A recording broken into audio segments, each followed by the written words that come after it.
it seems like there's a lot of time in between where, when we look at the obviously controlling the power structure over the world, and that the Illuminati, and the illuminated elite worship, you were making the point of Greek architecture. Let's get right into Greek mythology. Was Greek mythology the roadmap, or is it part of the roadmap for what we're now seeing expressed through, obviously, everything from Corinthian columns to you name it in Greek mythology? And it has if you will, a point now where people are actually seeing and will see the literal fulfillment of that, just as in the days of Noah. So can you define that with let's go through the symbols using the architecture of the of the Illuminati. Well, to understand the symbolism, you really need to go back to the Garden of Eden and I'd say the intelligence society that uses symbolism in their architecture. They absolutely believe that the Garden of Eden, as well as the events that took place there, were real.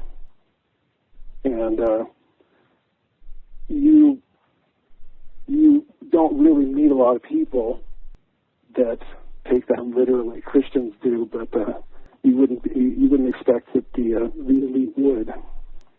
Now, the identity of the serpent, which is called the Nakash, is the most important point, I think. When it went into the garden and told Eve that she would not die, the thing that was going on there, as far as the Illuminated are concerned, was that this creature was freeing mankind from an oppressor god.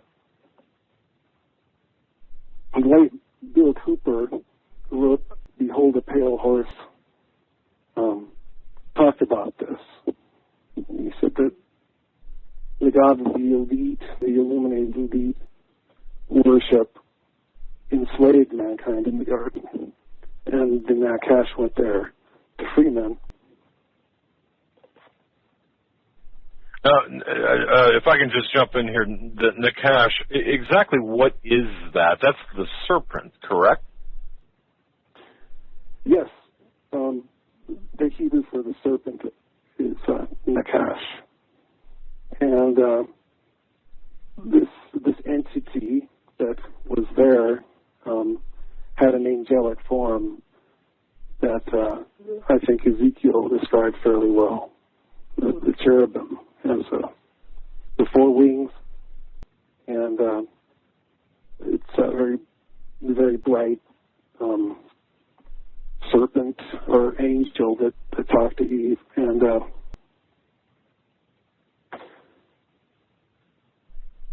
well, you wrote in the book too about Nakash being described as a bright angel, and also like an archer. When I was reading through this, I was getting this impression like a cherubim or like a I don't know, but this bright angelic this being that had the effect of wounding or killing its or apart from the effect of wounding or killing its target. You're talking about changing the way changing the entire target, in this case Eve, changing everything about Eve from this this non-human being to a human form, lowering it down to human standards. Is that right? Adam and Eve were with God, in the presence of God, in paradise, and after Eve ate the fruit of the knowledge of the tree of good and evil, God left paradise.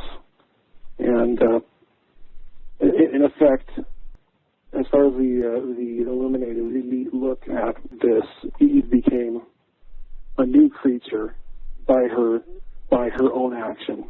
Of course, it was encouraged by the Nakash. And in effect, heaven left Earth at the time. And the symbol that is used everywhere is the symbol of this separation, which are the pillars. Very important distinction, Steve. The pillars and the Nakash, and this is how, in my view at least, how Mr. Flynn ties together everything from our money to the Twin Towers and everything. I don't know. Yeah, let's spell Nakash for everybody.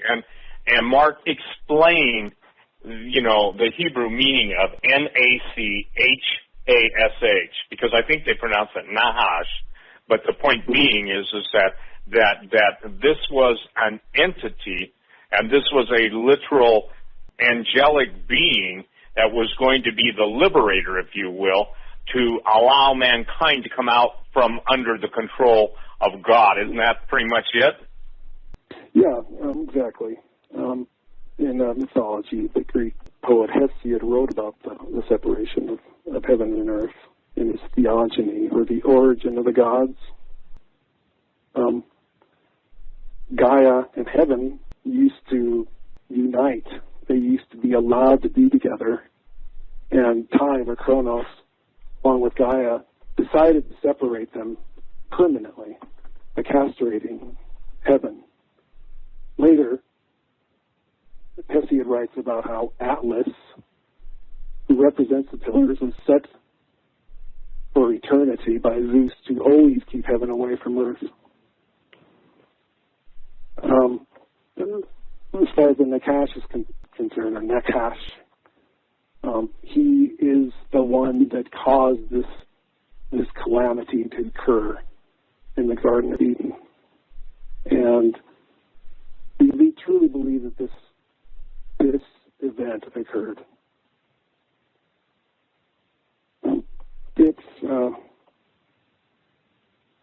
Let's see. Anyway,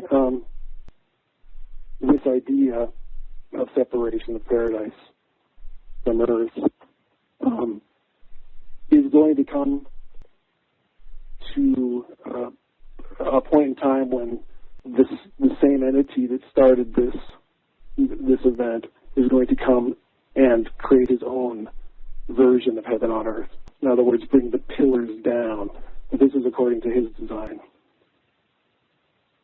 Well, Jesus prayed, thy kingdom come, when he taught us how to pray, thy will be done on earth as it is in heaven. And then obviously Paul says we don't see those things yet. So there's going to be a substitutionary, if you will, kingdom, little k, of hell on earth, correct? In other words, duplication, but total perversion, and the entry price to that kingdom of hell on earth is going to be eternal damnation for those who want to enter the new age and basically the kingdom of the Nahash, right? Yeah, the way that the Nahash operates is, at the same time that he does evil or demonstrates evil to man, he restrains the knowledge that he has that he's going to use to, and this is the lie that he gives them, to allow them to raise themselves up again, allow them to have eternal life, which is what his lie is, that they would become gods. Getting a little bit ahead of myself here. But, well, no, I don't think you're ahead of yourself. Forgive me. Maybe as the book lays out, but what you're giving is the if you will, for the lack of better, the bottom line, and how everything then that we'll talk about in the rest of the interview builds up to that. Because again, the systematic presentation is important, but again, what you just said is everything. The kingdom of hell, expressed by the Illuminati, tell me if this is what you're saying, is going to basically promise their adepts, their followers, their believers, eternal life apart from God. And they're going to be promised a total eternal presence and basically to be able to do all these signs and wonders. And we see that, don't we, right now, Mark, in the Google view of the world, the entire transhumanism and everything else? Don't we see the unfolding of that, and anyone who would challenge UI or anybody that's writing about this basically has to be left with the undeniable facts that, look, these people believe they are going to have Lucifer's kingdom on earth apart from God. And it's right up the second Psalm. Second Psalm says, the kings of the earth set themselves and the rulers take counsel together against the Lord and against his anointed, saying, let us break their bands asunder and cast away their cords from us. So getting back to your kind of your layout, the bottom line is that the architecture is it's almost, if you will, it's a fake heavenly presentation of Lucifer's throne room. Is that an okay thing to say, or should it be rephrased? The institutions that worship in Nakash, this serpent, they show that's backed by the way that their buildings are created, the architecture of the building, and we usually have the pillars in the front, and above that, the two right triangles back to back, and I talk about that a lot in the book.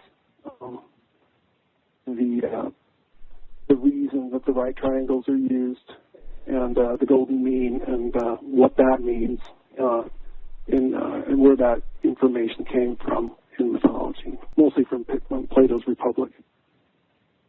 And explain the golden mean, because that's like the New World Order buzzword. Okay, that's like, if you will, actually, I knew a New Age cult that used that all the time. But the point being is explain the background to that, if you would, because it's critical that people understand that even mathematics and even the architecture related to the mathematical formulas and Pythagoras and others is all preparing the way for the return of the Nakash, or Nahash, right?